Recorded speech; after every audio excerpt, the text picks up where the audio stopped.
SSC 27 batch তোমার board পরীক্ষা শুরু হওয়ার মাত্র 5 মাস বাকি আছে। এই 5 মাস তুমি কিভাবে পড়লে টেস্টেই শুধু ভালো করবা না, বরং তুমি বোর্ড পরীক্ষাতেও গোল্ডেন এ প্লাস নিশ্চিত করতে পারবা, সেটারই সুপার কামব্যাক স্ট্র্যাটেজি শেয়ার করব আজকের এই ভিডিওতে। সো ভিডিওটা শুরু থেকে শেষ পর্যন্ত একটা সেকেন্ডের জন্য স্কিপ না করে খুব মনোযোগ দিয়ে দেখো। ছোট্ট এই ভিডিওটা তোমার এসএসসির রেজাল্ট ইভেন তোমার এই লাইফটাই বদলে দিতে পারে। সো চলো শুরু করা যাক। শুরুতেই আমি তোমাকে তোমার টাইমলাইনটা একটু মনে করিয়ে দিতে চাই। তোমার প্রিটেস্ট পরীক্ষা চলছিল জুন জুলাই, হয়তো কয়েকজনের অগাস্টের শুরুর দিকে একটু থাকতে পারে, but mostly June July pretest ছিল। আচ্ছা, তারপর দেখো অনেকের কিন্তু অগাস্ট মাসেই টেস্ট পরীক্ষা শুরু হয়ে যাবে, আর মেজরিটির সেপ্টেম্বরের দিকে টেস্ট পরীক্ষা শুরু হতে পারে। সো প্রিটেস্ট থেকে টেস্টের টাইমলাইন কিন্তু খুব বেশি নাই। সো এইখানে কিভাবে পড়বা সেটা ইম্পর্টেন্ট, কারণ টেস্ট পরীক্ষাতে যদি ভালো না করে এবং এমন দেখা যায় যে অনেক সময় টেস্ট পরীক্ষায় নির্দিষ্ট ক্রাইটেরিয়া মেনটেন না করলে স্কুল তাকে ফাইনালে বসতে দেয় না, ঠিক আছে, মানে ফাইনাল পরীক্ষা দিতে দেয় না। সো এখানে একটা ব্যাপার আছে। তারপর তোমার বোর্ড এক্সামের প্রিপারেশন নিতে হবে অক্টোবর থেকে ডিসেম্বরের টাইমলাইনটাতে, অ্যান্ড সর্বশেষ তোমার পরীক্ষা তো জানুয়ারিতেই হবে। এইটা হচ্ছে তোমার ওভারঅল টাইমলাইনটা। আশা করি তোমার কাছে পুরো ম্যাপটা ক্লিয়ার। আচ্ছা, এবার আসো, এই যে মনে করো আমার জুলাইয়ে বা অগাস্টে আমার প্রি টেস্টের রেজাল্ট দিল, অনেকের হয়তো দিয়ে দিয়েছে, অনেকের সামনে দিবে। রেজাল্টে তোমার রেজাল্ট মন মতো হইল না হওয়াটা খুবই স্বাভাবিক। এখন তুমি কি বসে থাকবা নাকি টেস্ট পরীক্ষার জন্য প্রিপারেশন নিবা? সো কোথায়, মানে তোমার রেজাল্ট দেওয়ার পর যখন তোমার মন মতো রেজাল্ট হবে না, এইখানে বসে না থেকে তুমি টেস্টের প্রিপারেশন নেওয়া শুরু করবা। অ্যান্ড তুমি মনে করবা টেস্ট পরীক্ষাটাই তোমার ফাইনাল পরীক্ষা। আচ্ছা, সো ভাই টেস্টের প্রিপারেশনটা কীভাবে নিব? সবার আগে তুমি এইটা আইডেন্টিফাই করবা যে কোথায় বেশি ভুল হয়েছে তোমার, এটা অ্যানালাইসিস করবা।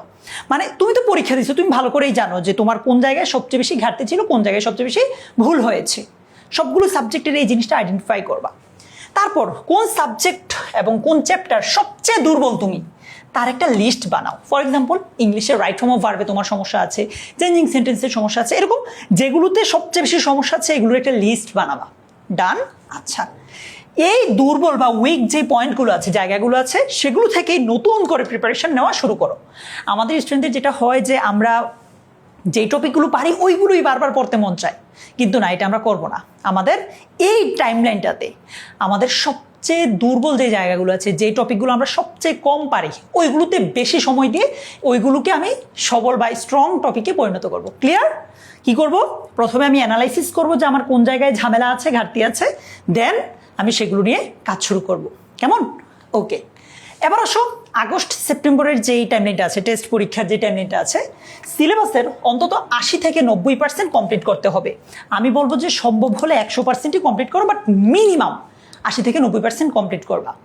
দেখো, তুমি মনে করবা যে টেস্ট পরীক্ষাটাই তোমার ফাইনাল পরীক্ষা, তাহলে টেস্টের উসিলায় তোমার পুরো সিলেবাসটা কিন্তু একবার শেষ হয়ে যাবে। এরপর টেস্টের পরে শুধু রিভিশন দিবা। ভালো না ব্যাপারটা? আচ্ছা, প্রতিদিন নিয়মিত সিকিউ এমসিকিউ প্র্যাকটিস করবা সবগুলো সাবজেক্টের। ইংলিশের ক্ষেত্রে বোর্ড কোয়েশ্চেন বেশি বেশি সলভ করবা। তারপর যেই দুর্বল চ্যাপ্টারগুলোর কথা একটু আগে বললাম, সেগুলো তো মাস্ট শেষ করতেই হবে। এরপর প্রতি সপ্তাহে একটা মডেল টেস্ট দেওয়া। এটা তোমাদের অনেকের জন্য একটু টাফ হবে, যাদের জন্য টাফ হবে তারা অ্যাটলিস্ট প্রতি 15 দিন অন্তর অন্তর একটা হলেও দিতে হবে, বাট প্রতি সপ্তাহে একটা মডেল টেস্ট দেওয়ার চেষ্টা করবা। এতে করে তোমার এক্সাম ভীতিটা কেটে যাবে, পরীক্ষার প্রশ্নের প্যাটার্নের সাথে তোমার পরিচিতি চলে আসবে। কেমন? এই জিনিসগুলো আমরা বললাম, এভাবেই আমরা গত বছর এসএসসি 25 ব্যাচে পড়িয়ে 5179টা এ প্লাস নিশ্চিত করেছি। অ্যান্ড আমরা চাই তোমাকেও আমি এইভাবেই যেন পড়াই, যে এতক্ষণ পর্যন্ত আমি যে পরামর্শগুলো দিয়েছি, অ্যান্ড একদম ফাইনাল বোর্ড পরীক্ষা পর্যন্ত তোমাকে নিজ দায়িত্বে আমরা এই 10 মিনিটসগুলো পুরো পরিবার এইভাবে পড়াতে চাই। দেখো, আমরা এর জন্য আর কি তোমার জন্য নিয়ে এসেছি শেষ মুহূর্তের প্রস্তুতি কোর্স। তুমি যদি বিজ্ঞান বিভাগের হও তাহলে বিজ্ঞান বিভাগের আছে, ব্যবসায় শিক্ষার হলে ব্যবসায় শিক্ষা, মানবিকের হলে মানবিক, কিংবা কমন যে সাবজেক্ট বাংলা, ইংরেজি, আইসিটি, গণিত, এটার জন্য আলাদা আছে। এরকম 4টা ডিফারেন্ট কোর্স আছে। সো এইখানে আমরা একদম 1 অগাস্ট থেকে ক্লাস শুরু করব। কেন? আমার হাতে তো সময় নাই ভাইয়া বেশি। ওই যে আমাদের টার্গেট হচ্ছে আমরা প্রি টেস্টে খারাপ করলেও টেস্টে যাতে ভালো করি, ইভেন আলটিমেটলি ফাইনালে যাতে আমার গোল্ডেন এ প্লাস নিশ্চিত হয়। ঠিক আছে, ওই টার্গেট নিয়ে কিন্তু ভাইয়া আমরা কাজ অলরেডি শুরু করে দিয়েছি এবং ক্লাস শুরু হয়েছে। সো আমরা যেখানে ছিলাম, আমাদের অক্টোবর ডিসেম্বরের যে টাইমলাইনটা আছে সেটাতে কি করব? পুরো সিলেবাসটা বারবার রিভিশন দিব, বারবার, কারণ আমার সামনে তো আর কিছুই নাই, পরীক্ষা, ফাইনাল পরীক্ষা, বারবার রিভিশন দিব। বোর্ড কোয়েশ্চেন সলভ করব আমরা, প্রতিদিন নিয়মিত সিকিউ এমসিকিউ প্র্যাকটিস করব। ওই টাইমটা হচ্ছে তোমার লাইফের সবচেয়ে ক্রুশাল সময়। ওই 2টা মাসই তোমাকে, মানে ওই 2 মাস না, বেসিক্যালি এখন থেকে নিয়ে তোমার ফাইনাল পরীক্ষার আগে যে 5 মাস আছে, এটাই তোমাকে নির্ধারণ করে দিবে তোমার এসএসসি রেজাল্ট অ্যাকচুয়ালি কী হবে। অ্যান্ড এসএসসি রেজাল্টটা যে আসলেও দরকার, এটা তুমি অ্যাডমিশন দিতে গেলে বুঝবা, কলেজে ভর্তি হইতে গেলে ধরা খাবা, বুঝবা, ঠিক আছে?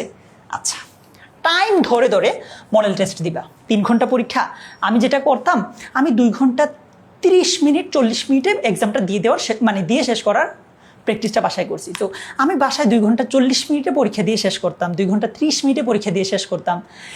পরীক্ষার হলে গিয়ে এক্সট্রা যখন 20 মিনিট পাচ্ছি, তখন আমার জন্য আরও বেশি কমফোর্টেবল ছিল আর কি লেখার। সো এই কাজটা করতে পারো তোমরা। তারপর তোমার নিজের যে ভুলগুলো আছে সেগুলো অ্যানালাইসিস করবো। ওই যে তুমি এখানে সিকিউ এমসিকিউ প্র্যাকটিস করতেছো, বোর্ড কোয়েশ্চেন প্র্যাকটিস করতেছো, করতে গেলে কিন্তু বোঝা যায় যে অ্যাকচুয়ালি আমার কোন জায়গায় বেশি ঝামেলা হচ্ছে। সো ওই জিনিসগুলো অ্যানালাইসিস করে তুমি আবার ওই স্পেসিফিক টপিকগুলোই প্র্যাকটিস করো। তাহলে তোমার উইক পয়েন্ট বা উইক জোন বলতে, দুর্বল এলাকা বা দুর্বল জায়গা বলতে কিছুই থাকবে না। তুমি হয়ে উঠবা একদম স্ট্রংগেস্ট তোমার সিলেবাসের জন্য। সো প্লিজ এই কাজটা করো, এই 2 মাস এই কাজগুলো করতে পারো, কেমন?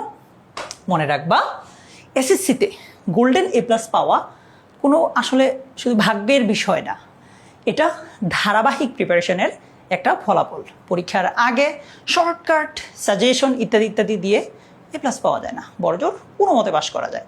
সো এখন থেকেই প্রিপারেশন নাও, ইনশাআল্লাহ সাফল্য বিজয় তোমারই হবে। ভালো থেকো, আজকের মতো এই পর্যন্তই, আল্লাহ হাফিজ।